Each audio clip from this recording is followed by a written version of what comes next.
everyone. We are here to share our learning journey of our PYP exhibition based on Global Sustainability Goal number 8, decent work and economic growth. We chose this goal because it connects to a very important local issue. We wanted to inquire about impact of products produced by the artisans in our economy.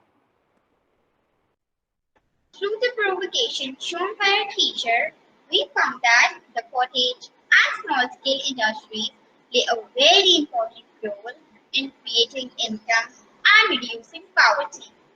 Handicrafts preserve and promote our culture and traditions. However, this industry is facing serious problems. They are treated unfairly, and many other countries face the same problem. As the theme of our exhibition is how we organize ourselves, we focused on economic activities, decision making, and its impact on humans and the environment. PYP exhibition requires a lot of planning and hard work. We were critical thinkers and research analysts to plan well and gather information. There was a lot of hard work put in the creation of our central idea and lines of inquiry. As a result, we came up with the research questions which we later researched through various sources. We started a search using the Big Six research model. Formulating questions was the very first step of this. We plan to reach various sources in order to find out the answers to the research questions we developed.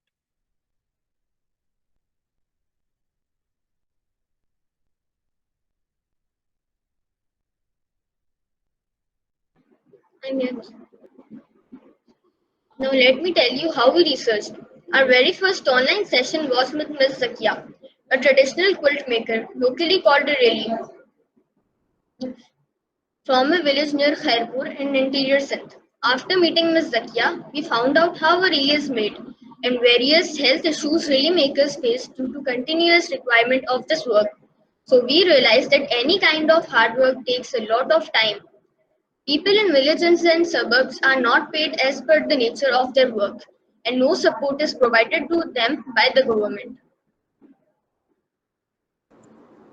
After knowing about the story of Miss Zakia, we were curious to know that there isn't anyone who is helping them in the community or whom she could work with.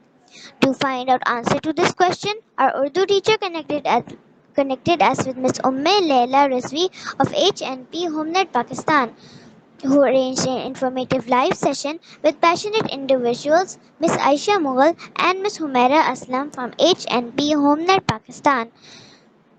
They told us about the steps taken by HomeNet Pakistan to highlight the rights of local artisans in Pakistan and about the informed us about the efforts which this organization has put in order to promote the work and products of the artisans, and concluded that in our country, Pakistan, 74% of the total workforce has been estimated as artisans, and worldwide 80% of the entire population is found in South Asia. The next exciting part of our research was a virtual live tour of Kumharwara in Mitpurkha, Sindh, arranged by our mentor Sir Ashok. He physically went there and connected us online with the clay pot maker of Mitpurkha. He helped us communicate with the local craftsmen in the local language Sindhi, inform us of the process of pottery making, the problems they face while deciding the price and selling the product. They highlighted the role of contractor in between as they make the major profit.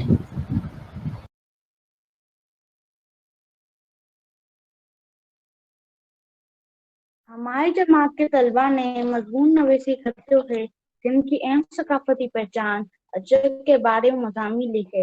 इन मज़ामीन में अजब बनने का अमल और इसे बनाने वाले मेहनत कशों के मसाइल को उजागर किया गया।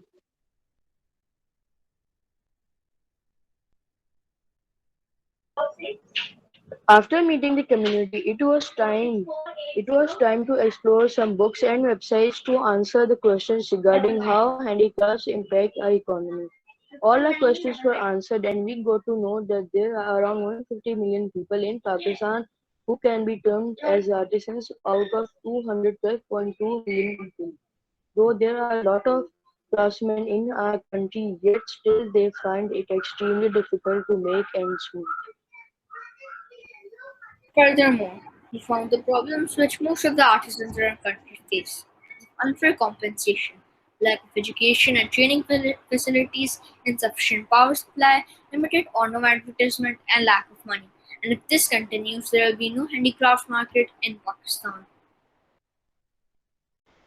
Throughout this exciting journey, we developed research skills while recording, collecting, organizing data during the virtual tours and sessions with different artisans and organizations. We effectively utilized our communication skills while conversing with experts and became knowledgeable too. So, in these uncertain circumstances, while sitting at home, we were able to get connected to such sources thanks to our teacher and technology makes impossible seem possible. In order to realize the hard work and effort which is put in by the craftsman while making a single product. We tried to stitch a handkerchief and later decorated the pots. These two activities were quite difficult as a lot of time and dedication was required to finish a single product. In order to act, we decided initially that we will be either creating a WhatsApp broadcast group or online web store for selling all these crafts made by artisans. Some of the suggestions which came from my fellow friends included Daras.com, Con.pk, Olex, and Weebly. Do you know we even created an online store on Weebly named Sakafat? The online options had few compulsory requirements such as a person could read and write in English and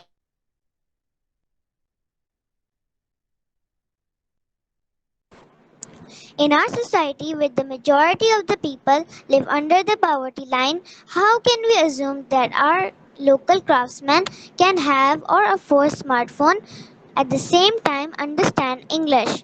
So this idea looked practically impossible for us.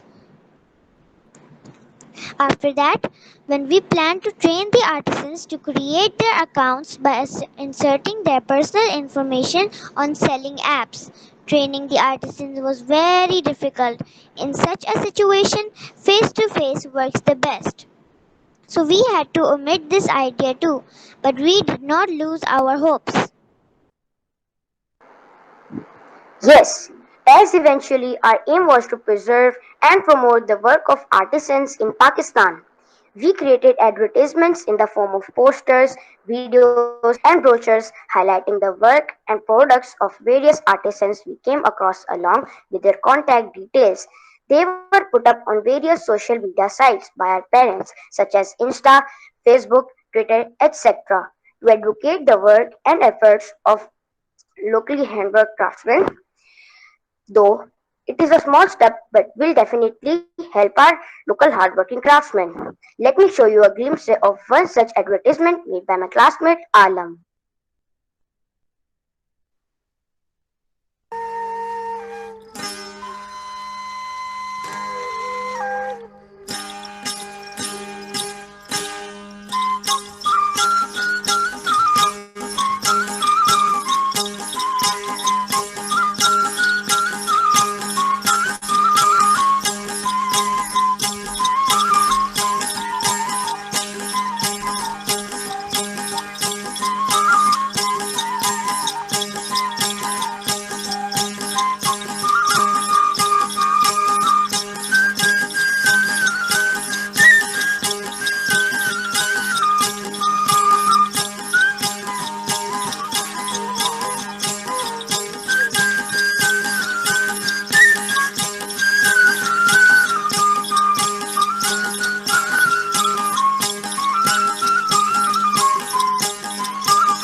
In short, it is necessary to implement a sustainable program to help these artisans and to safeguard the national and cultural heritage which is represented by these crafts. जमात पंजुमसी के तलबा ने हुनरमंद मेहनत कशों के लिए अपने जज्बात और एहसासात का इजहार मंजूमात की शक्ल में किया और मुख्तलिफ उन्वानात पर नज़में लिखते हुए अपनी सकाफती इक़दार को जिंदा रखने वालों को खराज तहसीन पेश किया। आइए इन्हीं नज़मों में से एक नज़म सुनते हैं। मेरी नज़्म का उन्वान है अपना माल मैं कैसे बेचूं। ज़माने हाल ने कर दिया बेजार, हर तरफ है मचा लूट बाजार। दिन रात मैं हूँ मेहनत करता, हाथों की अपनी लकीरें बदलता। अपना पसीना जब बहते देखा, यही सोचता मैं रह गया बैठा। अपनी हुदूद में कैसे खींचूं, अपना माल मैं कैसे बेचूं, अपना माल मैं कैसे बेचूं। शुक्रिया।